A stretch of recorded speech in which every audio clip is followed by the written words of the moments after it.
The question really for me today is our overall... That is the top Democrat on the Senate Commerce Committee addressing the press after a closed-door, one-on-one meeting with Mark Zuckerberg ahead of testifying on the Hill tomorrow before the Senate committee, the House committee on Wednesday. As you heard Senator Bill Nelson talking about reining in and speaking out about the misuse of social media. Thanks to Congressman Lee Zeldin for joining us on the couch today. We're back tomorrow live at noon Eastern, and here's Harris. We begin with this Fox News alert. President Trump now says nothing is off the table amid questions over how the U.S. will respond to a deadly attack in Syria. Let's go outnumbered overtime. I'm Harris Faulkner. President Trump says some major decisions will be coming in the next 24 to 48 hours. This is the United Nations is holding an emergency meeting today. Dozens of people, including women and children, were killed in an apparent chemical attack outside Damascus, Syria yesterday. That's the capital. A short time ago, President Trump held a cabinet meeting. We showed you a bit of that live, where he condemned the attack and suggested a United States military response could be imminent. Watch. It was an atrocious attack. It was horrible. You don't see things like that, as bad as the news is around the world. You just don't see those images. We'll be making some major decisions over the next 24 to 48 hours. This is about humanity. We're talking about humanity. And it can't be allowed to happen. Chief National Security Correspondent Jennifer Griffin is live for us at the Pentagon with the latest on this. Humanity. It's about humanity. Jennifer? That's right, Harris. President Trump did not mince his words, calling the weekend attack barbaric, leaving no doubt that he planned to react to this weekend's apparent gas attack. The president indicated he would make a decision by the end of today, saying a major decision on Syria would be coming in the next 24 to 48 hours. He said in his mind there was no doubt who was responsible for this attack, and nothing is off the table. If it's Russia, if it's Syria, if it's Iran, if it's all of them together, we'll figure it out, and we'll know the answers quite soon. So we're looking at that very, very strongly and very seriously. The president mentioned Vladimir Putin by name, reinforcing a message delivered by Defense Secretary Jim Mattis at the Pentagon this morning. Mattis spoke before a pre-scheduled meeting with the Emir of Qatar. He also indicated Russia bore responsibility. Is the U.S. capable of striking Assad's chemical weapons facilities? Now, the first thing we have to look at is why are chemical weapons still being used at all when Russia was the framework guarantor of removing all the chemical weapons. And so working with our allies and partners from NATO to Qatar and elsewhere, we are going to address this issue. The Pentagon has been working all weekend to draw up options for the president. Right now, the U.S. has no aircraft carriers in the Mediterranean or Persian Gulf, but the Navy just announced that the USS Donald Cook, a Navy-guided missile destroyer with dozens of Tomahawk cruise missiles on board, left a port call in Cyprus this morning, putting it within striking range of Syria. And we know of at least one U.S. submarine in the Med with more than 100 Tomahawk missiles on board. The Russians are blaming Israeli jets for bombing a Syrian air base last night, which is used by both the Russians and the Iranians. 3 Iranians were killed in the overnight strike, which at first the Syrian regime thought was carried out by the U.S. Today is the first day on the job for the president's new national security advisor, John Bolton. Harris? Jennifer, you point that out, and in that cabinet meeting, he was over the left shoulder of the president, sitting by the window on this first day, ready to go to work. John Bolton is the new national security advisor. Thank you, Jennifer. For more, let's bring in retired U.S. Army Lieutenant Colonel Michael Waltz, a former Green Beret commander and GOP congressional candidate in Florida. Always great to see you, Colonel. Thanks, Harris. I want to start where Secretary Mattis asked a good question. Yep. Why are there still chemical weapons being used inside Syria? I thought we'd handled that. We've been reporting in 2015, 16, 17 that we were taking them out to that U.S. Aircraft carrier and destroying them. What's going on? Well, yeah, if you'll remember, we were poised to essentially take down Assad's air force. We had multiple destroyers and cruisers in Eastern Med, along with several submarines. John Kerry had essentially almost told the world that we were about to take this action as a result of Syria crossing the red line years ago, and then we didn't because of Russia's assurances that they would ensure the Assad regime destroyed all their chemical weapons. Yet in the years past, they have repeatedly used chemical weapons. And let me tell you, Harris, why these are so insidious. These poor people are going to basements and low-lying areas to avoid the aerial bombardment and the artillery shelling that's going on every day. These chemicals get down into the basements and the gas gets down into the low ground. It's a deliberate act to kill civilians, women, and children. Yeah, it's also. And you know, there's a lot of focus on what is the president going to do and what is the United States going to do. I think the focus has to also be on what happens if we do nothing. And that is essentially, if we do nothing, that is tacitly accepting that WMD can be used around the world, and the world has just gone to a much, much more dangerous place. All right. I want to talk to you about the logistics, though, of using the military, because Russia's in the way. And I've had experts tell me that it's a mess, because they are near some of the targets that we might want to hit. What kind of conversation do we need to have with Russia to get their people out of the way, and can we do it privately? Well,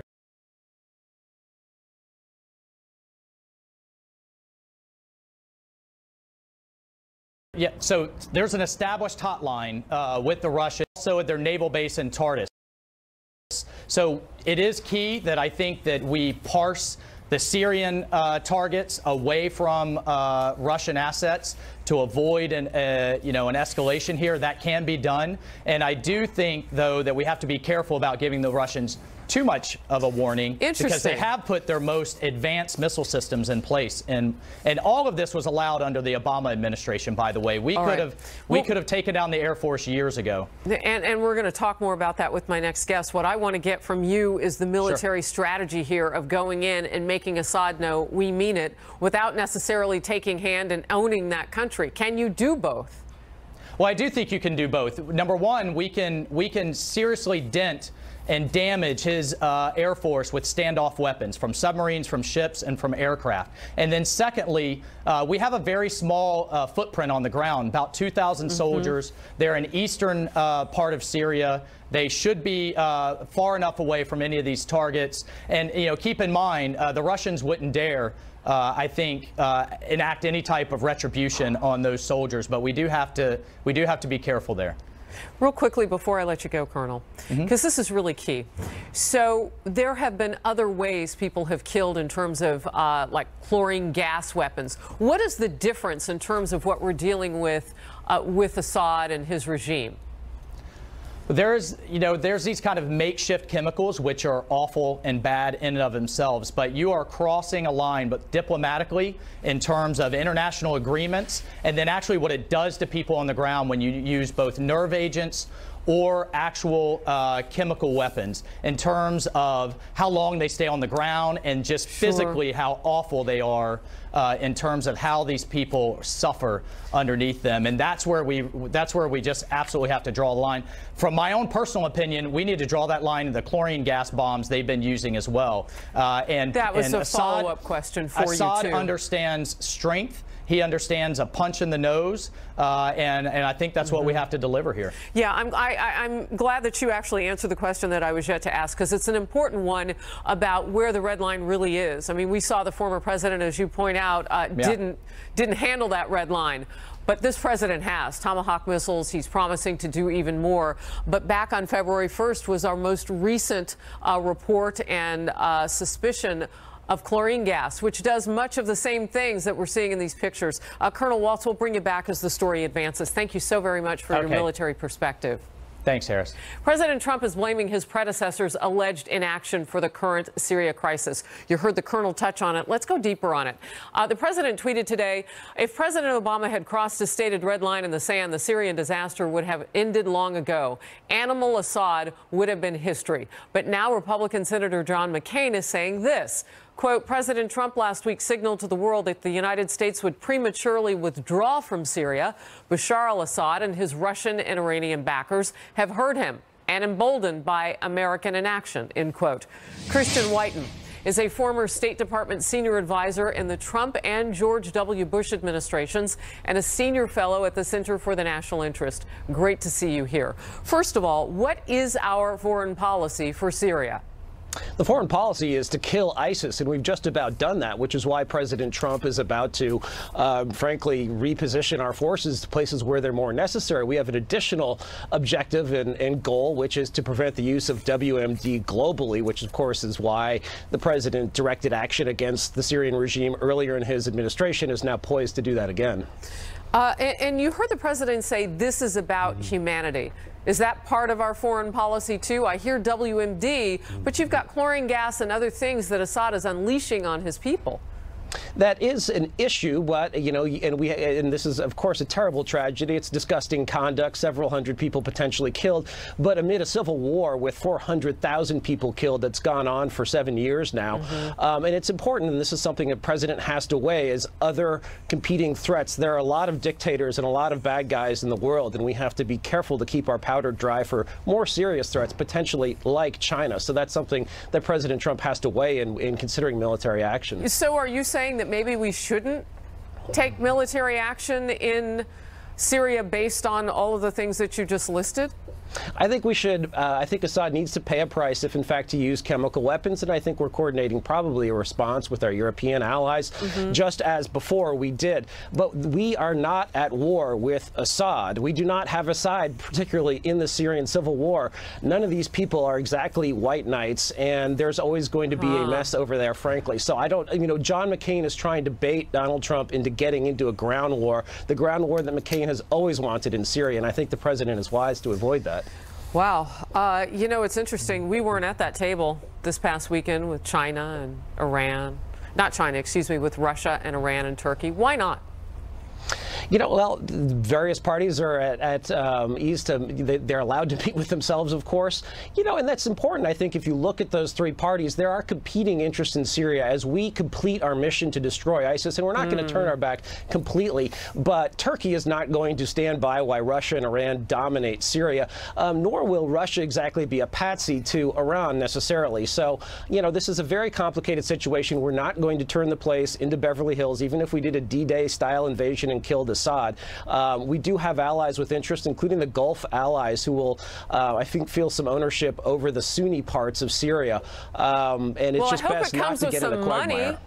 I'm serious about that. I mean, seriously, we have been picking up the tab. You can understand this president taking a look at the couple thousand troops we have there, and you know it's not that simple. You know that there are people in concert with those troops, too. So it's many more people than that, generally speaking, on the ground as support. The president is leading with his heart in this way as he says this is humanitarian, but he's also looking at a situation and saying, how much more money do we want to spend if ISIS is nearly defeated? All right, it's enormously expensive to keep a single U.S. military person in the field. There's a huge logistical train. Yes. And, you know, that comes at the expense of new airplanes, new satellites, new missiles, things that we need to deter China, for example. All right, the president says we will know in the next 24 to 48 hours what he is going to do in Syria. Christian Whiten, thank you for being here. Thank you, Harris. National Guard troops are making their way to the southern border right now as part of the president's plan to crack down on illegal immigration coming from there. How much of an impact will this have on our border security, and is it time for Congress to take some action? And growing criticism that the Justice Department and the FBI are slow walking the provision of documents requested by the House Judiciary Committee as part of multiple ongoing investigations. 1.2 million documents. Hand them over. Whether more can be done to get lawmakers what they need at a faster pace. Fox News chief political anchor Brett Baer is here. Stay close. I think that members of Congress and the president are understandably frustrated with the pace of production and some of the redactions that they're seeing. Fox News alert, the Justice Department has now said that they've delivered another 3,600 pages of documents to the House Judiciary Committee. That just happened a short time ago. This after failing to meet a subpoena deadline to produce more than 1 million documents related to the FBI's handling of the On the list, Hillary Clinton email probe, alleged FISA abuse, and the recommendation to fire former FBI Director Andrew McCabe. The department is also expected to officially appoint a U.S. attorney to speed up the production of the 1.2 million documents. President Trump tweeted this over the weekend. What does the Department of Justice and FBI have to hide? Why aren't they giving the strongly requested documents unredacted to the House Judiciary Committee? Stalling, but for what reason? Not looking good. Chief Intelligence Correspondent Catherine Herridge is live in Washington with the details. So by my math, we still have 1,196 and roughly 400 to go. Well, that's right, Harrison. Good afternoon. The Justice Department says that big job is now going to go to a U.S. attorney who will be in the lead. John Lausch, with Justice Department and private practice experience, will have independent authority to oversee the process and make sure those records, some of which are months overdue, are now provided to Congress.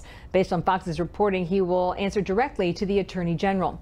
Also this morning, the Justice Department's chief spokesperson emphasized the records are sensitive. Some sections may still be withheld or redacted, but they get why everyone is so irritated. I think that members of Congress and the president are understandably frustrated with the pace of production and some of the redactions that they're seeing. And I think it's so important for the FBI and the department to have credibility with Congress, the president, and the American people. Also, the Republican chairman of the House Intelligence Committee, Devin Nunes, has given the department until Wednesday to produce a clean copy of the FBI memo that kick-started the Russia probe, known in law enforcement circles as an electronic communication, or EC. The department has produced some copies, but each time sections were blacked out. Also, the Republican chairman of the Government Oversight Committee on the House, wants to see a clean copy to understand the credibility of the intelligence as well as the sources. It's really important how this investigation began, when it began, and what is the weight, what is the credibility of the evidence upon which this investigation was launched. And the Department of Justice and the FBI have that document. They won't let us see the clean version, and I'm struggling to understand why. So for some context, we've asked the Justice Department whether this is the first time they've had an appointment like this since 9/11. And the reason this EC, or electronic communication, is so important, Harris, is that based on Fox's reporting, it was either drafted by FBI agent Strzok, or he had heavy input into that document. And as you know, he was removed from the Russia probe because of the anti-Trump text messages. Yeah, that's an important detail. Thank you, Catherine. You're welcome. Fox News chief political anchor and executive editor of Special Report, Bret Baier, is right there on the left of your screen. Bret, great to see you today. You know, one of the things that I think we should probably start off with is to differentiate between where these documents are going and where they're not. And when you hear the words unredacted, right? Just give us the clean. It's not because the public will see this at this point. It's because this House Judiciary Committee will see it. So what's the problem?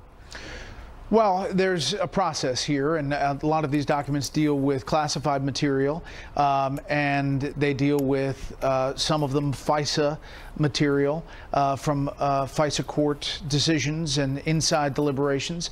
So there's a process it has to go through. Why is it taking so long? Who knows? I mean, they've had 54 FBI agents working on this, supposedly, you know, working 2 shifts to try to produce these documents. The fact that 3,600 documents are going over today, that's significant. That brings you up to about 7,000 since January. But now you have this U.S. attorney, John Lausch, from the Northern District of Illinois, who will oversee this process and likely be public about where they are. All right, so I'm fixing my number. Now it's 1,196,000, approximately. That we're waiting for. You know, why not? And I don't know if this is possible. I'm just trying to think outside the box. I hope somebody else is too. You got 54 FBI agents. You have all these people purposed to this one thing. Would it be easier, Bret, just to raise the clearances for a temporary purpose of some of the House Judiciary Committee members so they can look at some of this stuff? Yeah, I think that there is some sensitivity to some of this information because of national security concerns. And sure, but could we do that? Yeah, I mean, you don't know what we don't know about these documents. And we should point out that the million plus deals with a lot of redundancy. It deals with like communications internally. The IG requested everything, so they just dumped it to the Inspector General to actually come forward with specific requests about an investigation documents. They have to go through that. And I guess it takes time, but there's a lot of frustration up on the Hill and obviously with the president president and his tweets about it this weekend. Well, and the IG's been doing some multitasking with regard to this anyway. I mean, that's who was able to find all those text messages between the people who were having an affair. Peter Strzok and Lisa Page at the FBI, who had some bias going on, it would look like there, against the current president. So the IG can do this, but it is taking a tremendously long time. And what do we know that this delay, what impact do we know that it has on the process of justice, of learning what we need to know? I don't know that we do know that. I think that IG report is really what we're waiting for, because by all accounts, it's going to be a blockbuster and will really lay out the case about why Andrew McCabe is gone.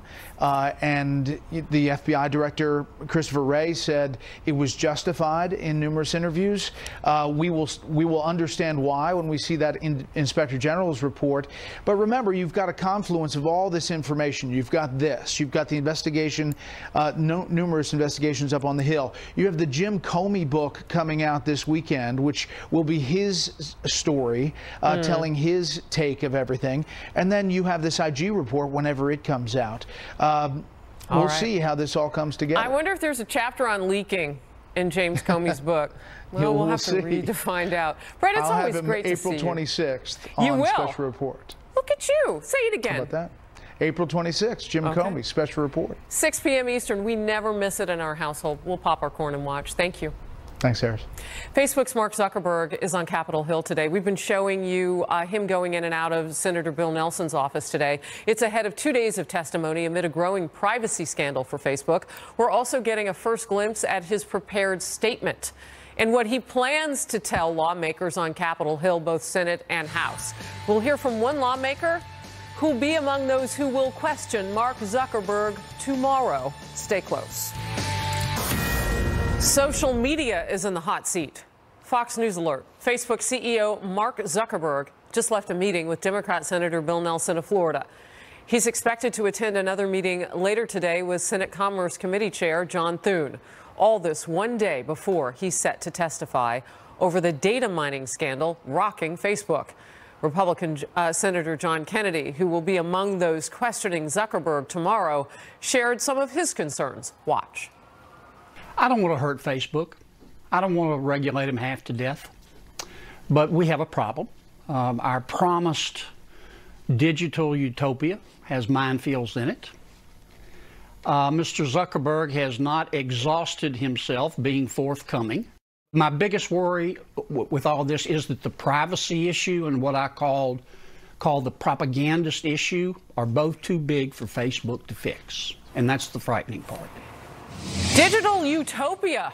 Peter Ducey is live on Capitol Hill Utopia. Peter? Harris, Mark Zuckerberg kind of working the refs a little bit today. He's quietly meeting behind closed doors with the lawmakers who will question him tomorrow at a session where he has to swear an oath and the whole world can watch on TV. We've seen his prepared remarks. He is expected to say that the Russian manipulation of his platform was his fault. And he's going to say this, Harris: I've directed our teams to invest so much in security on top of the other investments we're making that it will significantly impact our profitability going forward. But I want to be clear about what our priority is. Protecting our community is more important than maximizing our profits. On the Hill, there is a lot of talk about possible regulations for Facebook pending tomorrow's testimony. And at the White House, there's a lot of talk about how seriously Zuckerberg is going to take the opportunity to clean up this Silicon Valley-sized mess. Is he going to wear a suit and tie and clean white shirt? Is he going to behave like an adult as a major corporate leader, or give me this phony baloney? What is it, hoodies and dungarees, and what is that kind of signal cell? He wore a suit and tie to answer Mr. Kudlow's question to his first meeting of the day, which was with Democratic Senator Bill Nelson from Florida, who just summed up what he heard from Zuckerberg like this. I would just sum up our meeting by saying, if we don't watch out with social media and platforms like Facebook and the mistakes that they made in the past, then no American is going to have any privacy anymore. Tomorrow, Zuckerberg is going to testify before a joint committee meeting, the Judiciary Committee and the Commerce Committee here in the Senate. Then it's over to the House side the following day, and we are just here waiting for him to show up to one of his next meetings with the Judiciary Committee Chairman, Chuck Grassley. Harris. Peter Ducey, thank you very much. We appreciate it. Let's bring in now Republican Senator Roger Wicker of Mississippi. He's a member of the Commerce Committee and actually will be questioning Zuckerberg tomorrow. Great to have you, sir. What will you ask Mark Zuckerberg? Well, I haven't completely decided what I'm going to ask him. I'm going to read the testimony. I'm glad to know that it's already out. But let me just tell you, I hope it's not a bunch of lecturing. This is a fact-finding hearing, and so I'm hoping that we're able to find out what violations of the law took place. Did it violate Gramm-Leach-Bliley? Did it violate other privacy laws? Were the FTC regulations complied with?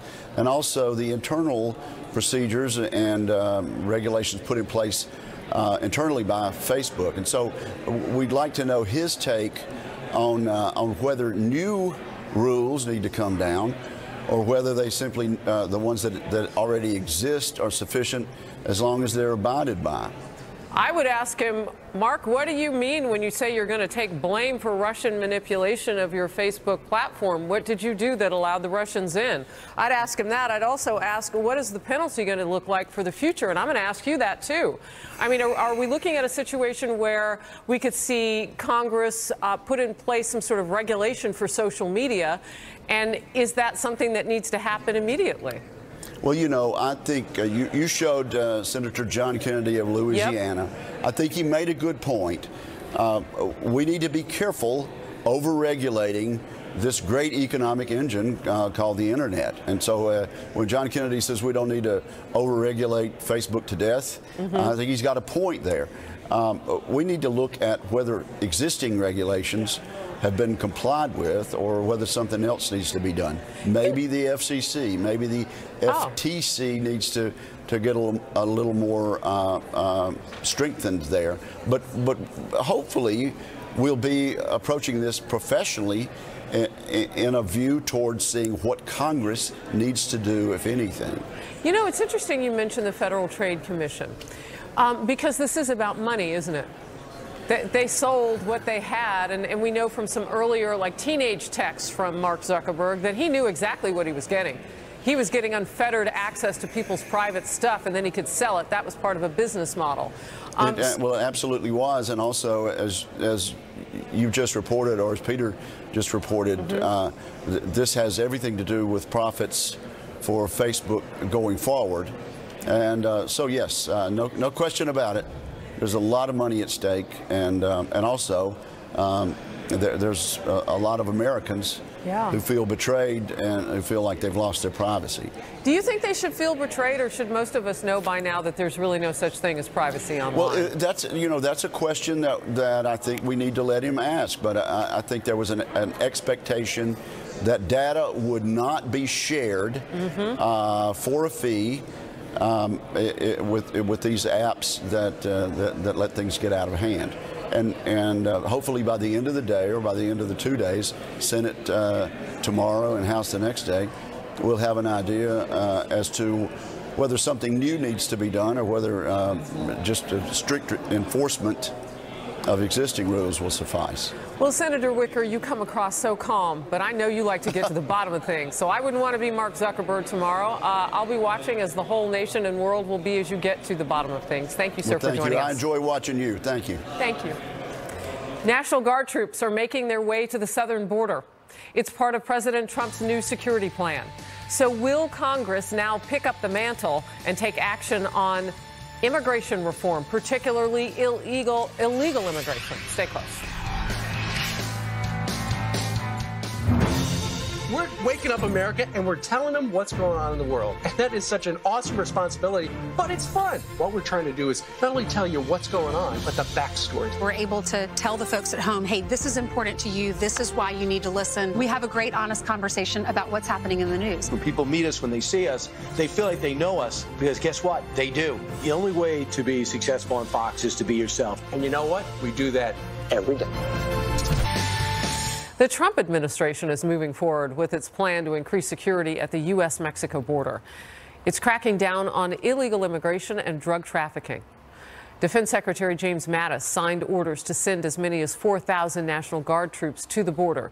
The Arizona governor just a short time ago said he will now deploy 225 Guard members today and additional troops tomorrow.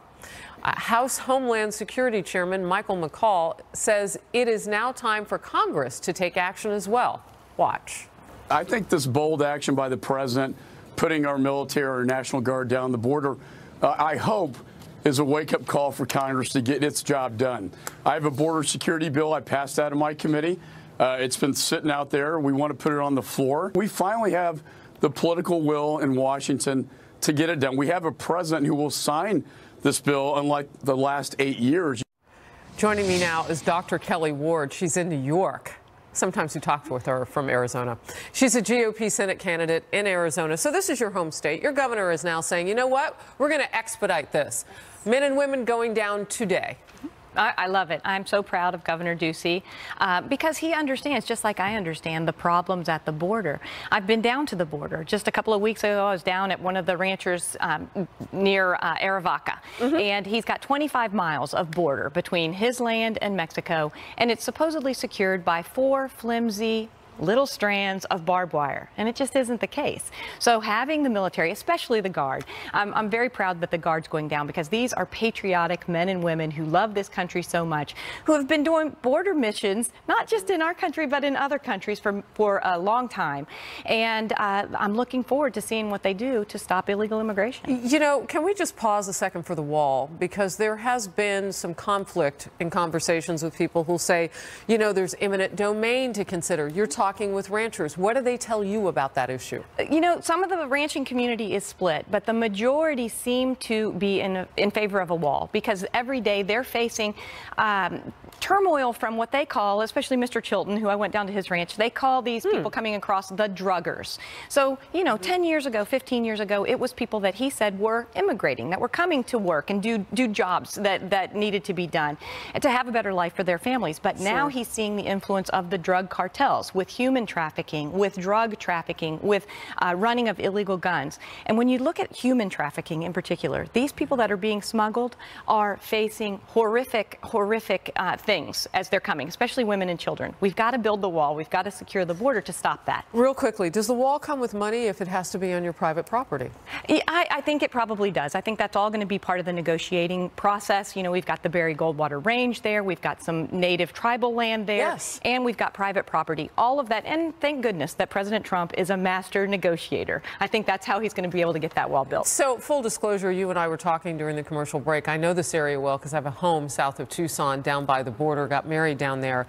There are some open areas that you talk with ranchers about, but this is also humanitarian. There are people who die crossing our desert down there. It's 120 some degrees down there in the summertime, and they're trying to get in and get here. Part of building a wall or a wall system too, we don't hear it talked about as humanitarian. Should Congress take action, and what should that look like? I mean, I think that they definitely need to take action, and it can't be a bill that just talks about a trust fund to build the wall. There actually has to be appropriation of money and begin to build the wall, and we have to build that wall before we start talking about permanent solutions for the DACA population. We also have to go back to a merit-based type of immigration system. Merit-based is going to be better because that's going to bring the people in. We aren't going to have to worry about people crossing the desert, dying out in the desert because they don't have water and it's too hot. It's going to be much better. It's so interesting the way you just put it. Not a trust fund for the wall, but actually getting it done. You know, in 2006, we saw this. Democrats were on board with this. Right. Are they confused about this issue now, or what has changed? Well, I think they've proven that they just use people and issues as political props, that they don't really want to get anything done. They've exposed their lawlessness in California with the sanctuary state or the fugitive state policies that they've put in place.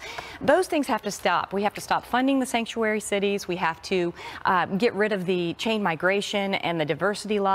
We've got to get an E-Verify in place so that we can hold accountable the employers and the people seeking jobs as we build the wall. Can I ask a blunt question? Sure. Congress doesn't do a lot. Oopsie. It's true. It is. I mean, on this issue particularly, do you trust Congress to take action? Well, I mean, they've shown themselves as all talk and no action. Look at the omnibus bill, okay?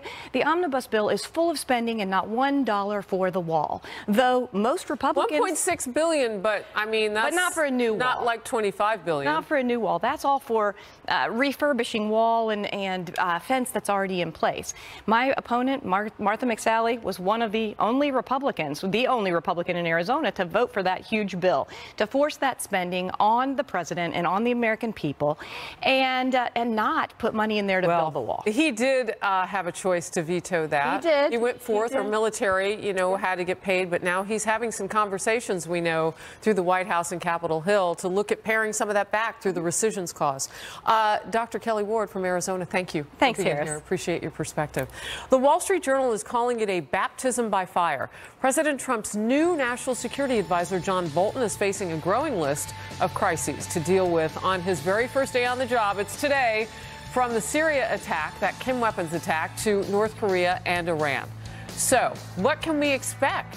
And will Bolton reshape the president's foreign policy? The Power Panel. Hi, everyone. I'm Dana Perino. We are awaiting the White House briefing as Defense Secretary Mattis faults Russia on the suspected chemical attack in Syria. We'll bring that to you live. Plus, we have an exclusive interview with Florida Governor Rick Scott, who just announced he's running for Senate. We will also talk to his opponent, Senator Bill Nelson, who just met with Mark Zuckerberg on Capitol Hill. And Chris Stirewalt will roll out the Fox News House race ratings for the first time, only on the Daily Briefing. John Bolton is officially taking over today as President Trump's third national security advisor, and he already has a full plate, as you know, including yesterday's suspected chemical attack on citizens in Syria. That will give us insight into how the former UN ambassador will advise the president. Ambassador Bolton will also have to deal with challenges from North Korea, China, Iran. Bringing in the Power Panel now, back from Outnumbered, Jessica Tarlov, Senior Director of Research for Bustle.com, and Dan Henninger is the Deputy Editorial Page Editor for the Wall Street Journal. Both are Fox News contributors. Dan, I'm going to come to you first on this. We saw from the cabinet meeting that we carried live during Outnumbered that John Bolton was over the president's left shoulder. He is ready to step in. This is day one. It is day one, and he has more than a lot on his plate. His plate is overflowing. I mean, the president has said, it's been reported in the Wall Street Journal, that he may make a decision by the end of the day to do something about Syria. And I think the big question here, both for John Bolton and the president, is it's not just about Syria and Assad. I think the larger issue, which Defense Secretary Mattis has pointed out, is Russia. We had an agreement in 2013 not to use chemical weapons. Russia was the guarantor of that agreement, and now chemical weapons are being used. Well, let me step in, because France played an important role, too, and there were other countries that were supposed to help us inspect areas that we could, 21 of 23 sites that we could get into in Syria. You know, Jessica, I would imagine that this should be a place where politics play less of a role. We have to go and do, you know, something for humanitarian reasons. That's what the president is saying. But this also touches on policy. It does touch on policy and the politics of President Obama waffling at the red line that he drew when this was on his plate, because there were chemical weapons attacks from Assad predate President Trump's administration. But we did see unification, both sides of the aisle cheering President Trump when he did those airstrikes at the beginning of his presidency last year. Do Democrats want to see that again? I think that they do want to see that again. I think that that's in our nation's interest, is in the Syrian people's interest, and the fact that the president is tweeting and calling out Russia, Iran, and Syria at the same time, making it clear that this is an alliance. None of them are acting independently. And we've got to go after them all equally, on top of the sanctions that were levied last week on Russia, whether for election meddling or not. They still hit them hard. How do we deal with Iran? I mean, they're threatening. Rouhani is threatening us. John Bolton wants to get rid of that nuke deal. And did you hear what Rouhani of Iran is saying? That we will regret that. The United States will regret that. Dan? Yeah, well, we're at the point of brinksmanship with Iran, and I think with Russia as well. I mean, I would feel a lot more comfortable if new Secretary of State Mike Pompeo were sitting at that table already, because you're going to need both Pompeo, Bolton, and Defense Secretary Mattis to shape a strategy over there. The president could make that happen. He could make him the interim right? And then you don't have to have Congress look at him at all with Mike Pompeo. Well, Jessica mentioned our allies. And that gets you 200 days, by the way, of him in that position. Well, it would be a great thing to have him decide this, because we're going to need our allies if we're going to go on the offense in the Middle East. Keep in mind that just last week, President Trump said, we are getting out of Syria, we are coming home. Now it looks like, as of today, that we're going to be there for a while. If we're going to be there for a while, we're going to need the Saudis and we're going to need the French committed to a strategy. And the question is, what is that strategy going to be? I don't know, Jessica, necessarily that it means we'll be there for longer, depending on how we decide to hit them. I mean, if he hits them with Tomahawk missiles, you know, things could look quite different. They absolutely could. And to the point that Congressman Zeldin made earlier on the couch about our allies in the region, you mentioned Saudi Arabia, the Qataris, UAE, Can they kick in some Jordan. cash? They can kick in some cash. They can kick in some missiles. They can do all sorts of things. We will soon know, I think, if the Israelis that fired back there, that will come out. Obviously, Israel is going to be doing their part. Their national security and their very existence is at risk the longer the region is in this state of turmoil. But I do think, as far as the Iran deal goes here, that John Bolton will use this as a way to edge back in on that debate, that he would like to get there as soon as possible. I want to steal your language, because I was a little surprised to hear it come out of your mouth, but I know that you were so candid on at times. Jessica, you were talking about the waffling that President Obama did around the red line. Real quickly, Dan, we can't have any more waffling, and this president isn't doing that. And we can't have any more ambivalence. I think we need clarity. I'm not sure a Tomahawk missile strike would be sufficient. He did that once already, and then we pulled back. Right. And didn't the Assad didn't get the message then, and the Russians didn't get the message. But we do know that the president said we're pulling out just last week, and then something happened. So 24 to 48 hours, we'll know exactly what the president will do. For sure. Stay close.